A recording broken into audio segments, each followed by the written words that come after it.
श्रीसूक्तम्।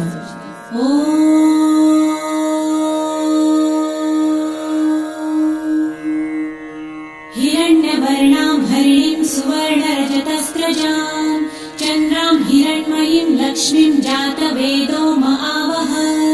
ताम आवह जातवेदो लक्ष्मीमनपगामिनीं यस्यां हिरण्यं विन्देयं गामश्वं पुरुषानहम् अश्वपूर्वां रथमध्यां हस्तिनादप्रबोधिनीं श्रियं देवीमुपह्वये श्रीर्मा देवी जुषतां कासोस्मितां हिरण्यप्राकारां आर्द्रां ज्वलन्तीं तृप्तां तर्पयन्तीं पद्मे स्थितां पद्मवर्णां तामिहोपह्वये श्रियं चन्द्रां प्रभासां यशसा ज्वलन्तीं श्रियं लोके देवजुष्टामुदारां तां पद्मिनीं शरणमहं प्रपद्ये लक्ष्मीर्मे नश्यतां त्वां वृणे आदित्यवर्णे तपसोऽधिजातो वनस्पतिस्तव वृक्षोऽथ बिल्वः तस्य फलानि तपसानुदन्तु मायान्तरायाश्च बाह्या अलक्ष्मीः उपैतु मां देवसखः कीर्तिश्च मणिना सह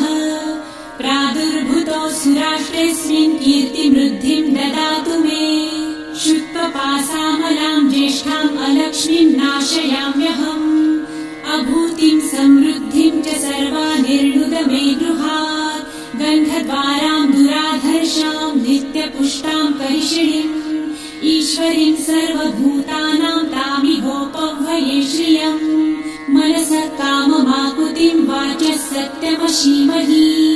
पशूनां रूपमन्नस्य मयि श्रेयतां यशः कर्दमे प्रजाभूता मयि सम्भव कर्दम श्रियं वासय मे कुले मातरं पद्ममालिनीम् आपसृजन्तु सिद्धानि चित्रितवस मे गृहे निज देवीं मातरं श्रियं वासय मे कुले आर्द्रां पुष्करिणीं पुष्टिपिङ्गलां पद्ममालिनीं चन्द्रां हिरण्मयीं लक्ष्मीं जातवेदो महावः आर्द्रां यकरिणीं यष्टिं सुवर्णां हेममालिनीं सूर्यां हिरण्मयीं लक्ष्मी जातवेदो महावः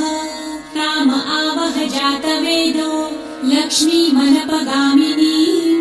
यस्यां हिरण्यं प्रभुतं गावो दासोऽश्वान् विन्देयं पुरुषानहम्